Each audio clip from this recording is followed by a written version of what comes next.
Hi ladies, Jaki Sabourin here. Listen, I wanted to check in with you really quick before I head out for a date with Michael. And I hope you enjoyed the interviews with Alison Armstrong and Norris. Didn't you love them? Both, they're so amazing. And here are a couple of the takeaways that I got from Alison. I really liked when she shared about talking about a prince versus a king, and a prince is looking for someone to partner with, and a king is pretty much interested in sharing what he can provide. And I think that is where I'd love to see all of you, or most of you in this group, are wanting your king, and you're stepping more into being a queen. And what stood out for me the most was that if you want what I've got, I'll give you all I can. And why that stood out to me the most is because men do, sometimes we unconsciously and not meaning to, sabotage our opportunity with the man because we present in a way that's not in alignment with what the man has to offer. And so I really do believe that she's correct in saying, if you want what I've got, I will give you all I can. And I'll use my own life as an experience. I mean, as a real world example, I want to share that with you. It's because on my dating profile, I had 3 pictures that were professionally done. One of them was me in a pretty red top, kind of similar to this, little spaghetti strap top. And the second one was me in a pair of jeans with a pretty pink blouse sitting on a stool. And the third one was me in a long black evening dress standing by a nice red velvet chair. And they were really nice pictures. And so I was trying to show my lifestyle to the man that was looking at them. And in doing that, I was successful at doing that. The long black dress was like, yes, I can go to formal events, and I enjoy dressing up, and I'm also casual. I wear jeans, and then I've got this playful top on. And then I had a couple of lifestyle shots. So that's what I recommend for you in terms of your online dating profile pictures, is 5 pictures, 5 or 6 pictures. And so why I'm sharing this with you is because when I met Michael, he was asking me about my photos, and he wanted to know about that image of me in the long black dress. And so I really didn't understand why he was asking me at the time, but now this all makes perfect sense, of course, and he explained it. He said that after he started dating me, he was concerned that he wouldn't be able to give me what I wanted because of that dress, with the long dress, black dress that was on my dating profile. So when he looked at that, what he saw was a woman who probably wanted to go and expected to go to black tie events, to charity balls, to functions that would support that dress, right? And so it's so interesting how he interpreted that photo and how I was interpreting it.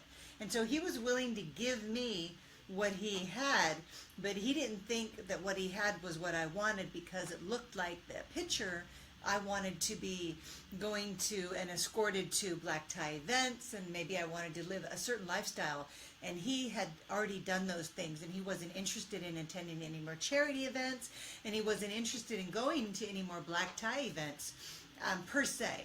And so I thought that was really fascinating, and I'm so glad that we had that discussion, that I discussed that with Michael. So why I'm telling you this is, I want you to take a look at your profile pictures and to step into being the queen and being the receiver, because that was the biggest thing, is to be able to hold that space to receive everything that a man's offering you. You want to make sure your profile pictures are in alignment with what you want to receive. So I would say that mine were pretty close. It demonstrated that I could accompany him to a black tie event, but he was definitely concerned that maybe I was still in a space in my life where that was really important to me. But to tell you the truth, I wasn't. I wasn't in a space in my life because I'd already done those things as well. I'd done the charity events at the school functions and the black tie fundraisers and all of those things, and I actually don't necessarily enjoy attending those. I have other philanthropic endeavors that I would rather pursue, like a sporting event, like a Stand Up for the Cure, or the breast cancer walk for awareness. Those are things that I would actually enjoy over a black tie event. So I'm encouraging you to take another look at your profile pictures and make sure that they are connected to what it is that you want from a man that you're willing to receive. And if you have some images there that don't really represent your lifestyle, then I would go ahead and just take those down or swap them out for something that does. So the man that has something to offer, your king, he's ready to give it to you. It's a match for what those images are portraying, because the words, those images really do send a big message all on their own. And without you to be able to verbally articulate it, he is not going to be able to make that connection unless you have the opportunity to talk with him in person like I did with Michael. And so that's a connection that I made with Alison's interview that I think would be really relevant to you, those of you who are online dating or even being out in the world. Be true to who you are, to what you love to do. Be authentic, and the right man for you will show up and offer you what he can provide in terms of your lifestyle. And the other thing, I love Cherry Norris.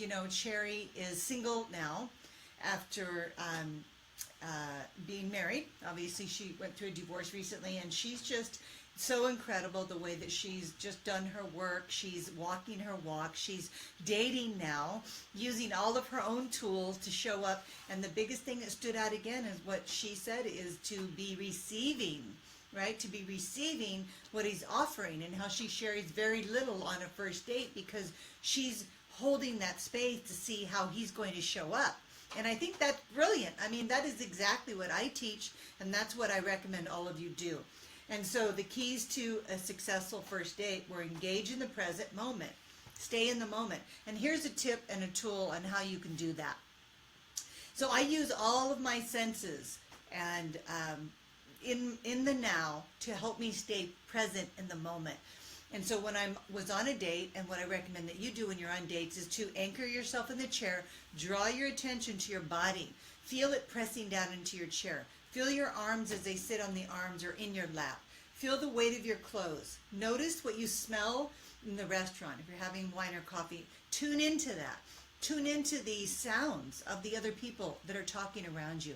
Tune into what's on the table, what your date is wearing, what he's saying specifically. Tune in and listen to him, not so that you're waiting for your turn to talk, but just so you're really listening to him. He's going to pick up on that. There's a big difference between waiting for your turn to talk and actually listening to what a man's saying. And if you're able to hold that space in that present moment, using all of your faculties to do that, you will bring so much more presence to the date. It's really incredible when you use these tools to stay self-aware and in the moment, because that's where all your power is, right? It's not in the car, and it's not in the guys that are emailing you online when you get home. It's right there in that moment, and you have an opportunity to make a deep connection with another person, with a man, if you can stay rooted in your seat and in the be here now. And that's why we use our body. Our body is our anchor. It's our guidance system to the present moment. And I think you're going to have a lot of success with that. And so there was one question that one of these ladies sent me. I wanted to talk about it. And I'm going to read you her question. I'm looking for it right now. I'm just finding that right now. So if you have any questions, you can email them to me, and I'll answer them in these little interviews that I'm doing, these little videos. So she wants to know, this woman was dating a man for about 9 months, and she said he was a real gentleman the entire time. And that he'd been very honest and forthright and kind to her, and desiring to be married, and consistently very much a gentleman. And so she said that she wasn't physically attracted to him at all, and that he, of course, enjoyed intimacy. And so she couldn't get past it, and so she broke up with him so that he could find someone else and be truly happy.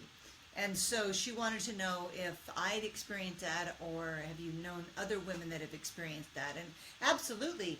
What I wanted to just turn that around at the end, that she said that she wanted to let him go so that he could find happiness. But what about you? What about you finding happiness? So that was great that you were thinking of him, but thinking of yourself as well, because ultimately, yes, you need that compatibility in and out of the bedroom. It's so important to have that connection in all areas.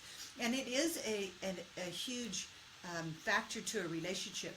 And so it's actually good that you had this experience, because it's giving you the opportunity to know how important it really is, and to not make those sacrifices for 9 months again in your next relationship.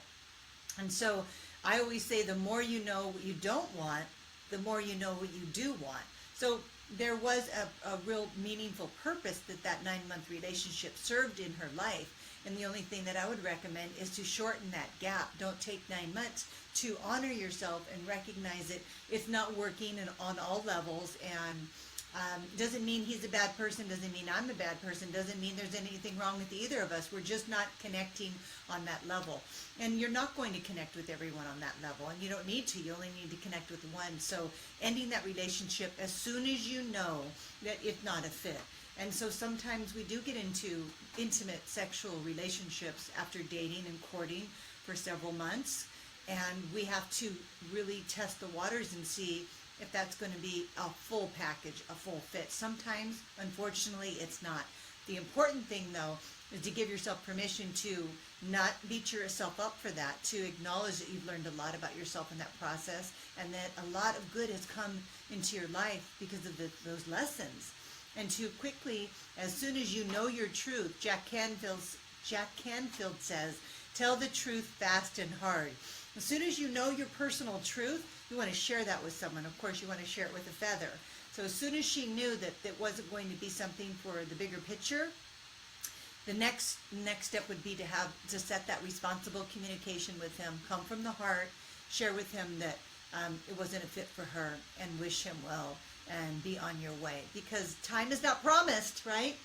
Tomorrow is not promised, so we have this moment, and we want to make the most of it. So as soon as you know your truth, you want to be able to articulate that to the people you're sharing your life with, and especially in the dating process.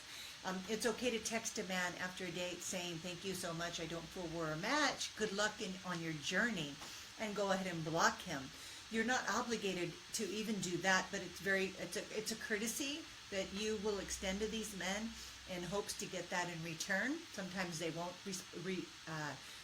get back to you and let you know that you're not a match, but no response is actually a response. If you don't hear from a man, it's his way of saying it's not a match. And I know that seems unfair and it's not very kind, but men are wired to not hurt our feelings, so don't take it personally, just move on. And the important thing is to not give up. Don't take a break, don't take a timeout. It's not a sprint, but it's more like a marathon. You've got to have a nice roll to this process. You don't have to run full on out. You just want to keep up a steady pace at discovering the information on these interviews, starting to apply the information. That's the key, the application of the information that you're discovering on the interviews. Because you've probably heard a lot of these amazing speakers before, and maybe you've heard me say the same things before, and you've heard other people say it, and you've read it, and you've acquired a lot of emotional, intellectual knowledge, that is. But the key to your success and to getting engaged at any age is the application of what you're learning here. So make sure that you take these nuggets and apply them where they're appropriate right away, so that you can start seeing the results. Because these experts, they really are speaking from experience, and the strategies do work, but you have to work them, right? You have to take those steps. And so, good night to all of you. I hope you have a beautiful evening. We'll see you here tomorrow. Nice to see you, Shivani. I see you made a comment. You look gorgeous. Oh, thank you. Thank you very much. I appreciate that. I have a set of hot rollers in my office right here that I just put in my hair and curled it because it's really humid in California right now, and my hair was getting really frizzy. And so I've got my own little beauty salon right here, and my little makeup mirror. So thank you for saying that. I guess it was worth me taking the time to do that, especially since I'm going on a date with Michael now. We're going to go grab a little bite to eat before we head home. And so I'm just sending you all a big kiss, a whole lot of love, to never give up on your dreams, never give up on love, because you never know when it's going to happen for you. It could be tomorrow. So we'll see you here tomorrow. Post any questions or email me if you have a dating dilemma. I won't mention your name, and I can answer that for you on these little videos, okay? Lots of love. Good night. Bye, Shivani.